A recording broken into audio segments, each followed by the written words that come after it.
Bonjour Edith, tu le sais pas encore, mais à 29 ans, tu vas partir en voyage. Tu vas penser que ça va être seulement pour l'été, mais tu vas partir pour un bon bout de temps. Tu vas rencontrer Luca, qui est ton ami italien avec qui tu vas partir en voyage, puis vous allez vous faire capturer. Tu vas être otage pendant 15 mois.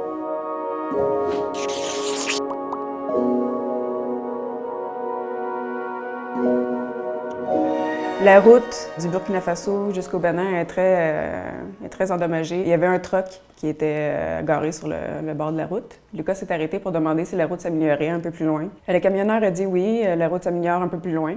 Puis à peine 5 km plus loin, il y avait 6 djihadistes, 6 hommes enturbanés qui étaient là avec leur kalachnikov. Vous allez embarquer dans des petites camionnettes, puis vous allez rentrer dans le désert jusqu'à ce que vous rencontrez un chef qui va vous dire bienvenue chez Al-Qaïda.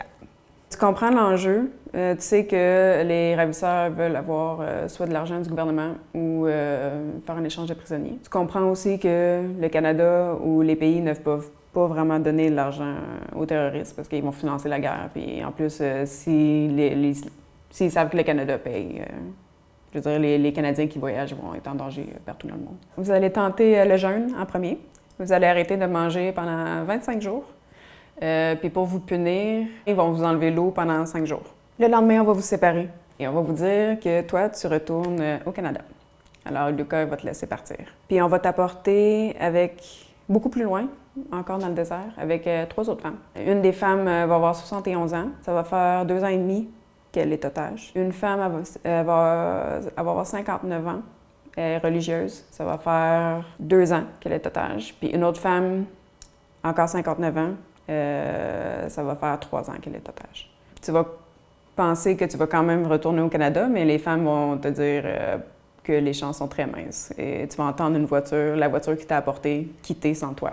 Et tu vas comprendre que là, tu vas être là probablement pendant un bon petit bout. Il va y avoir la femme, Sophie Pétronin, qui va avoir un stylo. Tu vas voir ça comme le plus grand trésor du monde. Tu vas trouver des bouts de carton, des boîtes de sardines, puis des emballages de thé. Tu vas commencer à écrire des poèmes.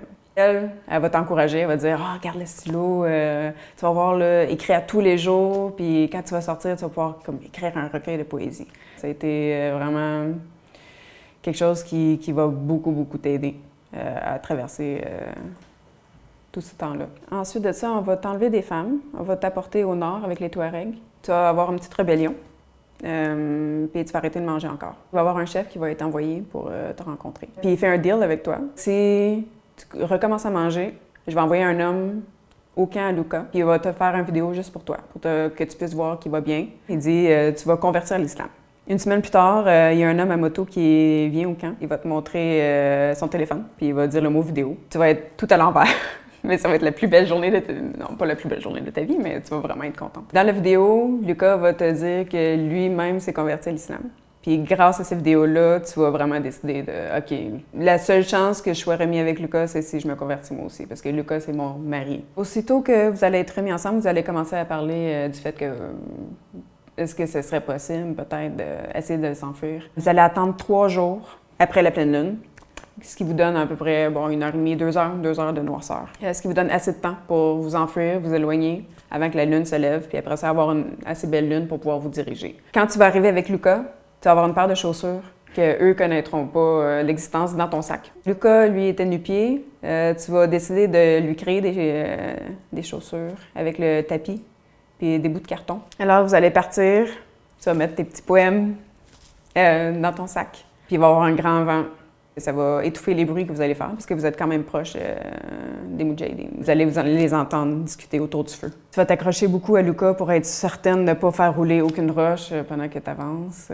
Vous allez marcher jusqu'à peut-être 5 heures du matin que vous allez rencontrer une grande route. Les seules personnes en qui vous avez confiance, c'est les gros camionneurs qui conduisent un camion pour le travail, des marchandises. Les petites camionnettes, c'est souvent des rebelles ou... vous ne voulez pas, vous non plus, vous jeter dans le gueule du loup. Puis le premier camion, il passe tout droit, mais le deuxième, il ralentit, puis il arrête. Il y avait le chauffeur, il y avait son père qui était à côté, sur la banquette. Il va y avoir Lucas, puis il va y avoir toi. Pas longtemps après que vous allez partir, il va y avoir une camionnette qui suit derrière. Puis tu vas voir dans le rétroviseur qui fait des signes au camionneur d'arrêter. Fait que le chauffeur, il fait ça, il se gare. Un des ravisseurs, il discute de la fenêtre. Tu regardes à terre et tu te dis, tu sais, on s'est fait prendre. Le ravisseur retourne dans sa camionnette, puis le chauffeur repart tranquillement, avec vous encore à l'intérieur. Ah, mon Dieu! Fait que vous allez continuer comme ça jusqu'à ce que vous arriviez finalement à Kidal. Le chauffeur va vous débarquer devant le bureau de l'aménagement. Puis, c'est ça, c'est impossible d'y croire. Tu vas penser beaucoup aux femmes qui sont encore dans le désert. Tu vas commencer à transcrire tes poèmes sur l'ordinateur en pensant à créer le recueil de poésie. Tout le temps que tu vas écrire, tu vas avoir des cauchemars la nuit. Une fois que tu vas avoir fini d'écrire ton livre, tu vas te sentir en fait vraiment bien. Puis tu vas arrêter les cauchemars. Tu vas profiter de tout ce que tu as. Tu vas être beaucoup plus calme, puis tu vas te dire, là, tu t'embodies. Tu vas juste en profiter. Profiter de la vie.